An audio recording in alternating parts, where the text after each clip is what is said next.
Olá, meus irmãos, a paz do Mestre Jesus esteja com todos vocês, que Deus abençoe quem me ouve e que o Senhor Deus Todo-Poderoso possa vir falar conosco sempre por intermédio da sua santa e poderosa palavra. Como que tá? Como que tá você? Como que tá o seu coração? Como que tá a sua família, irmão? Minha irmã, não desanima não diante da prova de Deus, mantenha a fé firme em Deus. Deus é poderoso para reverter qualquer situação. Vamos lá? Estamos aqui crescendo, estamos aqui em aprendizado, mantenha o pensamento nas coisas do alto, nas promessas, naquilo que Deus tem falado ao seu coração, vigilante em oração, em momentos de dificuldade, amém? Sentir ao coração de dizer isso. Vamos lá, vamos para a nossa conversa? Vamos para aquilo que realmente importa? O texto hoje, para nossa breve reflexão, ele encontra-se na Epístola de Paulo, novamente Romanos, capítulo 6. Hoje nós vamos ler apenas um verso para aquilo que o Senhor quer falar conosco. Romanos 6, versículo 19, diz assim: uso o exemplo da escravidão para ajudá-los a entender isso tudo, pois sua natureza humana é fraca.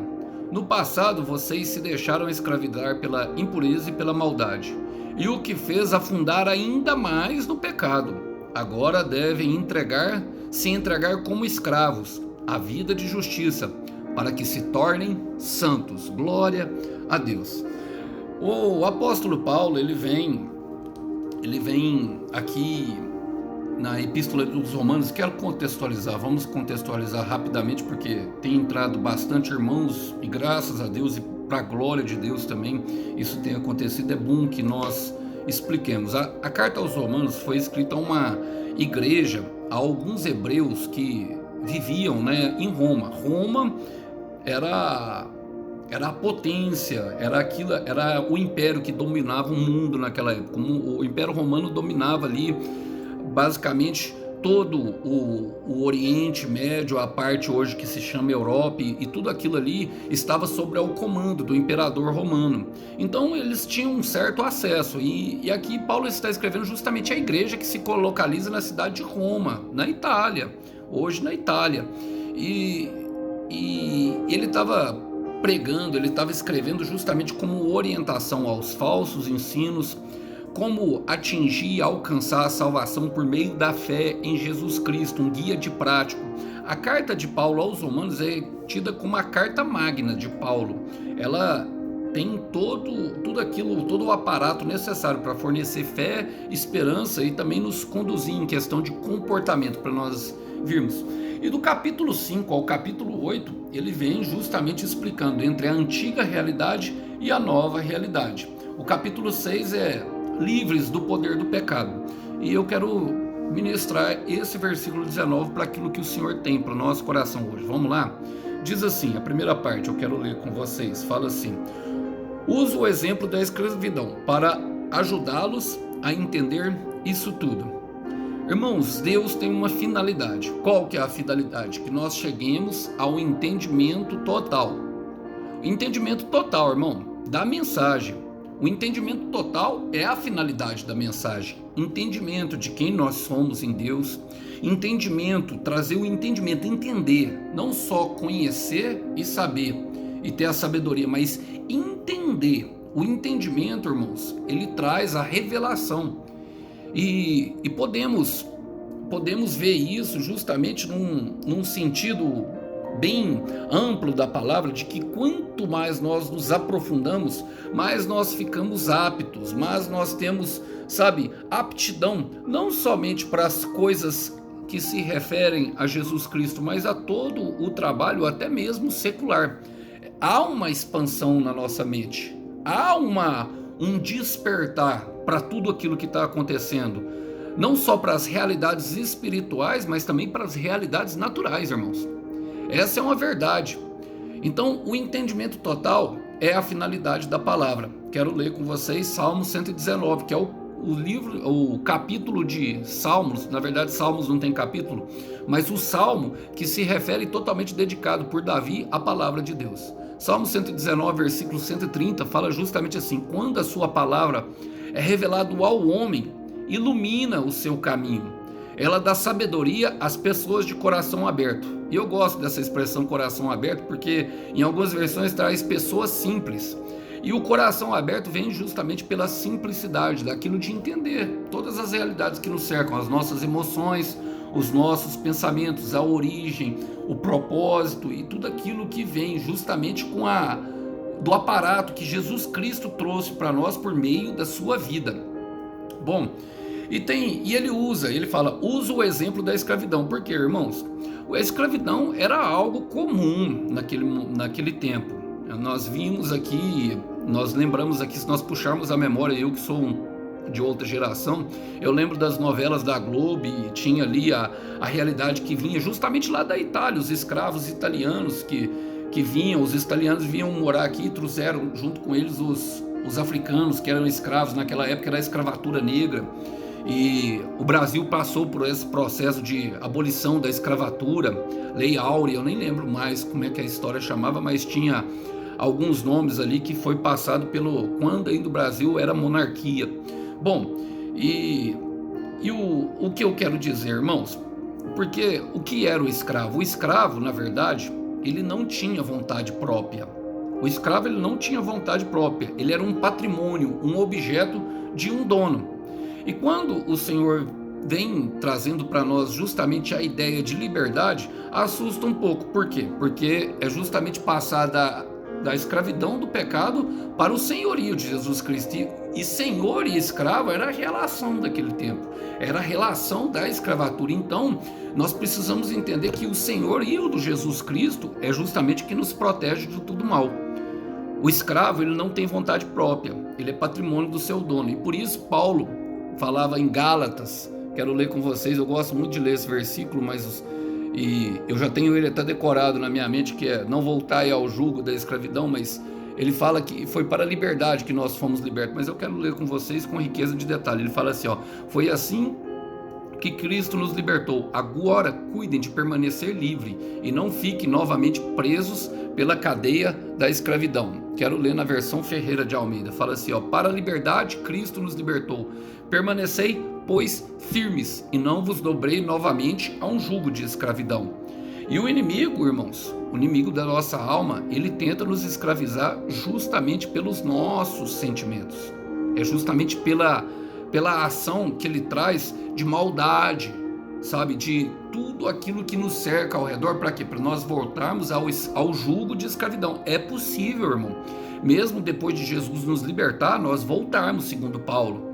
Então nós temos que permanecer firme do lado de quem? Do lado de Jesus. E olha o que ele fala assim, pois sua natureza humana é fraca. Não confie em si mesmo, irmão. A nossa natureza humana é fraca. Lembra que Jesus falava, o espírito está pronto, se eu não me engano, Mateus 24, versículo 41. A carne está fraca, mas o espírito está pronto, é o que ele fala. Então, irmão, a vida anterior, ela não proporcionava escolhas. A vida anterior, ela é fraca. A vida interior, ela não trazia a nós o direito de escolha, que justamente Jesus trouxe para nós por meio da libertação.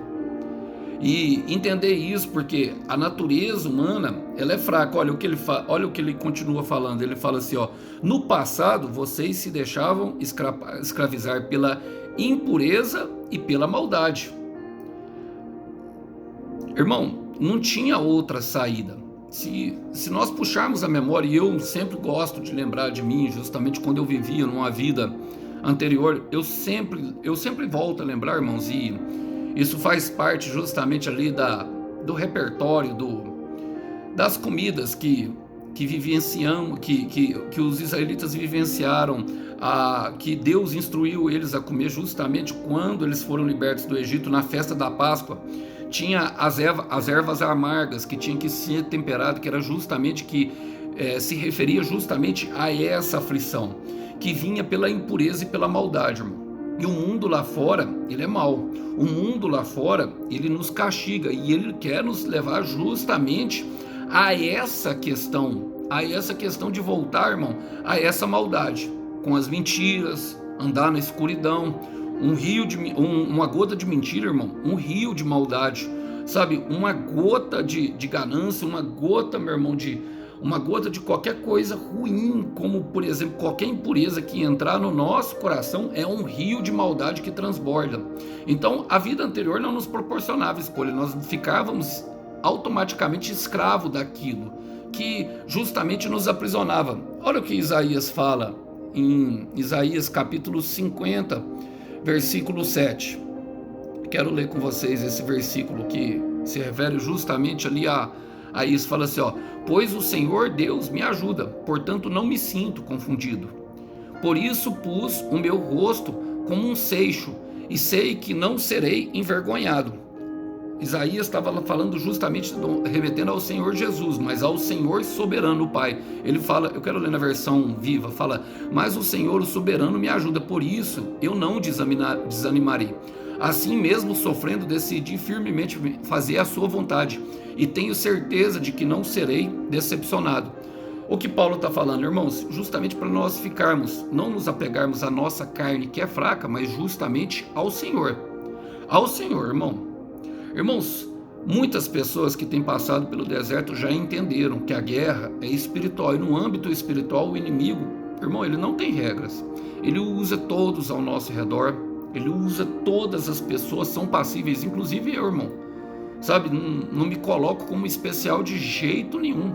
Pedro, depois de ter andado com Jesus, no capítulo 16 de Mateus, Jesus olhou para ele e falou: arreda-te de mim, Satanás. E nós precisamos ter essa consciência para nós não nos deixarmos sermos influenciados pelos pensamentos pecaminosos, pelos pensamentos que vêm do céu. Porque não tem. Porque qual que é a intenção de Satanás? Ele fala: o que os fez afundar ainda mais no pecado. O que os fez, aquela vida anterior, não, além de não proporcionar escolha, só tinha uma direção, irmão: afundar cada vez mais. E quem sabe, quem viveu isso, sabe como é, irmão. É o que fala justamente em Salmo 42, versículo 7. Um abismo puxa o outro. É de um abismo no outro, é de uma maldade na outra, tentando, sabe, mentira para encobrir mentira, é trapaça para encobrir trapaça, né, sabe, no currículo mentira, trapaça, maconha, cachaça e tudo as outras coisas para aliviar a dor de uma consciência pesada. Então eu quero falar, meu irmão, algo bem sério para você, minha irmã. Na beira do precipício, todos pensam em suicídio. Eu quero repetir isso. Na beira do precipício, todos pensam em suicídio. Eu estava hoje conversando com uma irmã dentro do carro. Graças a Deus, Deus coloca bastante pessoa cristã dentro do meu carro e eu aprendo muito com eles. E me veio, na verdade, ali a gente conversando, foi uma conversa assim sobre o cristianismo, uma conversa sobre as coisas de Deus. Eu me lembrei que por 3 vezes eu passei pela overdose, e algumas vezes eu não cheguei a tentar tirar a minha vida, mas muitas vezes pensei, irmão, sabe, numa vida de sofrimento. Mas quanto mais eu fui me apegando a Jesus, mais essa vontade saiu de mim. Por quê? É bem simples, irmão. Tiago 4,7: submetam-se a Deus e o diabo fugirá de vós. É o diabo que tem que fugir de nós, irmãos. Nós somos filhos do rei, nós somos filhos do mestre, nós somos filhos do Todo-Poderoso. Sabe, o céu não está em uma guerra cósmica contra Satanás. Satanás usa a nossa carne para nos jogar um contra os outros. E essa é uma realidade que nós vemos bastante evidenciada hoje no nosso país, no Brasil. E logicamente nós devemos nos afastar de qualquer influência maligna que tem sido dominado por mal. Paulo fala em 1 Coríntios capítulo 15, versículo 33: não deixem se enganar, as más companhias se corrompem o bom caráter. Por que ele fala não se deixem enganar? Porque nós nos levamos pelo sorriso, nós nos levamos pela ilusão das tatuagens, das correntes, dos carrão importado, de pessoas que conquistaram coisas grandes, sabe?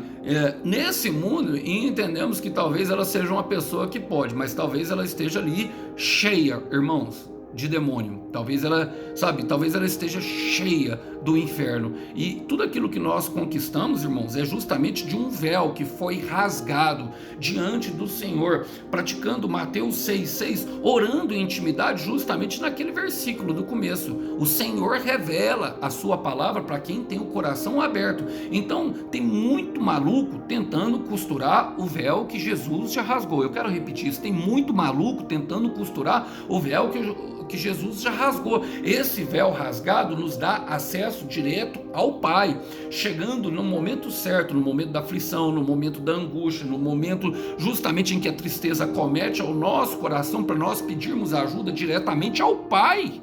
Salmo 46, versículo 10. 46, versículo 8. O Senhor é socorro bem presente na hora da angústia. Eu quero repetir, o Senhor é socorro bem presente na hora da angústia. Então, na beira do precipício, todos pensam em suicídio. E depois de Tiago 4,7, no Tiago 4,8 fala: aproximem-se de Deus e Ele aproximará de nós. O céu não está numa luta cósmica com o inferno, é nós, irmãos. Então é nós que temos que ficar perto de Deus. É por isso que Deus exige que nós tenhamos uma adoração junto com Ele. Por quê? Porque Ele se agrada e Ele fica perto. E quanto mais perto de nós, irmãos, mais perto de nós, mais Ele vem santificando o nosso coração, mais Ele vem trazendo justamente os benefícios da sua presença. Agora, entender isso faz nós justamente partir para desfecho final do versículo, a qual Paulo fala: agora devem se entregar como escravos da vida de justiça. E agora a palavra escravidão ela já não ficou tão pesada, vocês percebem? Sabe por quê, irmão? Porque o caminho de Deus é de justiça. O caminho de Deus é de justiça. E Ele devolve, irmãos, para nós justamente o autocontrole. O que é o autocontrole? Isso é o domínio sobre os nossos sentimentos. Sabe, lembra do que eu falei de Romanos 10:10? Creia no Senhor Jesus Cristo, não será envergonhado, não será confundido, não será decepcionado e não será iludido. Todas as situações que vêm decorrência do pecado, o Senhor devolve para nós. Mas por que nós passamos pelo processo, irmão? Justamente para nós não fazermos novamente o mau uso do autocontrole. Irmãos, eu sofri de ansiedade, sofri de depressão. Quando estava tratando no psiquiatra, ele chegou a me diagnosticar. Pensou, não chegou a me diagnosticar não, mas ele chegou a pensar que eu estava com... Como é que é o nome daquela doença que você vê pessoas que chegavam a ver esquizofrenia. Chegaram a pensar que eu estava esquizofrênico, irmãos, que era o mesmo lá da mente brilhante, daquele matemático que via as pessoas na rua. Uma doença totalmente, nós sabemos que quem sofre disso, irmão, isso eu não tenho dúvida nenhuma, porque a mente ela produz uma manifestação da maldade, no mais ágil. E eu realmente, devido ao uso exagerado de cocaína, cheguei a sofrer algumas, ver algumas coisas que não tinha, algumas vertigens, algumas maluquices. Eu andava em paranoia total e eu mesmo cheguei a pensar em determinado momento, mas hoje eu ando livre da ansiedade, totalmente liberto, da depressão. A depressão de vez em quando tenta bater tristeza no coração, isso devido ao chamado, aquilo que nós carregamos, aquilo que nós exercemos. Mas quer saber de uma coisa, irmão? Eu prefiro muito mais a minha vida de liberdade hoje, e por isso que eu falo que eu sempre não quero voltar para lá. Por quê? Porque eu vim de lá. Eu sei da lama que o Senhor me desatolou. Eu sei do buraco que Ele me tirou. Eu sei do inferno que Ele me tirou, irmãos. E eu falo, não quero voltar para lá. Não quero, jamais mesmo. E a luta nossa é justamente para ficar do lado de Jesus, constante, nos nossos momentos de fraqueza. E olha, o que o próprio Isaías fala, justamente em Isaías 24, versículo 15, porque o caminho de Deus é justiça. Ele fala, por isso glorificai ao Senhor no Oriente, e na região litorânea do mar ao nome do Senhor Deus de Israel. Dos confins da terra ouvimos cantar glória ao justo, mas eu digo, emagreço, ai de mim. Os pérfidos tratam perfidamente. Sim, os pérfidos tratam perfidamente. E é justamente de viver uma vida, meu irmão, sobre a glória de Deus, adorando a Deus não somente com as palavras, mas principalmente com as nossas atitudes, principalmente andando nesse caminho de justiça, glorificando o Senhor em todo o tempo. Não é só dentro da igreja, não é somente, nos cultos de domingo. Não adianta encher a bateria no domingo, encher a bateria no final de semana e sair segunda-feira. Eu gosto de uma frase de Tiago Brunet que ele fala, não é a oração no culto de domingo que te salva, que te livra do perigo, é justamente a oração no seu quarto trancado de segunda-feira. E essa é uma realidade, irmãos. O nosso caminho é de justiça, para que Ele nos devolva o nosso autocontrole. E eu quero partir por final, porque ele fala, para que se tornem santos. Para que? Esse é o propósito, irmão. É o propósito. Por quê? Para que ele nos devolve o autocontrole? Para nós exercermos escolha. Antes não tínhamos escolha. Antes escolhíamos deliberadamente o pecado.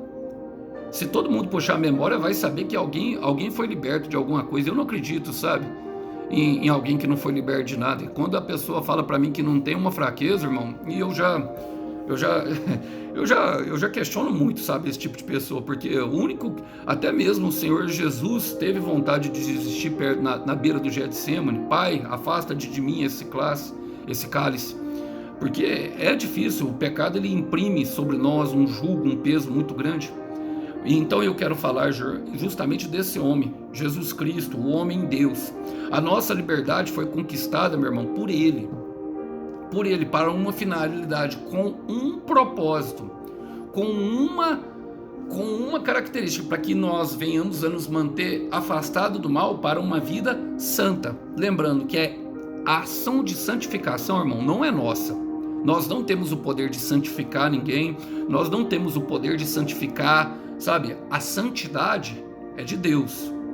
Ela é um atributo de Deus. Somente Deus é santo. Nós somos santificados por andar com Ele, pela presença dEle. Nós somos justificados por andar com a presença dEle. E eu quero terminar aqui lendo 2 versículos justamente nessa guerra a qual nós enfrentamos contra o inferno que nos tenta sem parar. 1 Pedro capítulo 1, versículo 15 e 16, diz o seguinte, fala assim, ó: mas como é santo aquele que vos chamou, sede vos também santos em todo o vosso procedimento, porquanto está escrito, sereis santos porque eu sou santos. Olha, sereis santos porque eu sou santo. Vou ler numa versão mais atual para nós vermos. Mas agora sejam santos em tudo o que fizerem, tal como é santo o Senhor, que os convidou para serem filhos. O próprio Senhor diz, sejam santos, pois eu sou santos. Sejam santos. E então nós não devemos usar a nosso autocontrole, tudo aquilo que o Espírito Santo nos devolveu por meio da sua frutificação, irmão, para deliberadamente nos voltarmos ao jugo do pecado. Lembrando que Satanás sempre vai tentar nos trazer para lá, mas o Senhor, Ele realmente sabe o que nós temos feito, qual é a nossa verdadeira luta e o quanto nós temos nos esforçados justamente para nos manter do lado dEle. É mantendo do lado dEle que nós ficaríamos santos, porque em 2 Tessalonicenses fala aqui, capítulo 3, versículo 3 fala, mas o Senhor é fiel e Ele fará vocês fortes e os guardará do ataque do maligno. Ou seja, além de tudo, nos fortalece para essa guerra e nos guarda, não os deixando nos tocar. Às vezes sentimos até oprimido, mas jamais, sabe, abatidos. Às vezes sentimos oprimidos, mas o cristão que está do lado de Deus, jamais o inimigo poderá tomar em possessão novamente. Já podemos nos sentir perplexos, como Paulo fala, mas jamais abatidos, sabe, caídos, mas jamais prostrados, em dificuldade, mas jamais vencidos, porque aquele que nos chamou é fiel e ele nos fortalece e nos guarda. E é nesse momento que eu tenho a leve impressão de que a missão será concluída. No final de tudo, vocês sabem, o Cordeiro Santo tem uma recompensa pelo sacrifício de ficar pertinho dele, fica perto de Deus. Jamais se afaste de Deus. Que Deus abençoe vocês, irmãos. A paz do Mestre Jesus esteja com todos vocês. Até uma próxima mensagem. Tchau, tchau.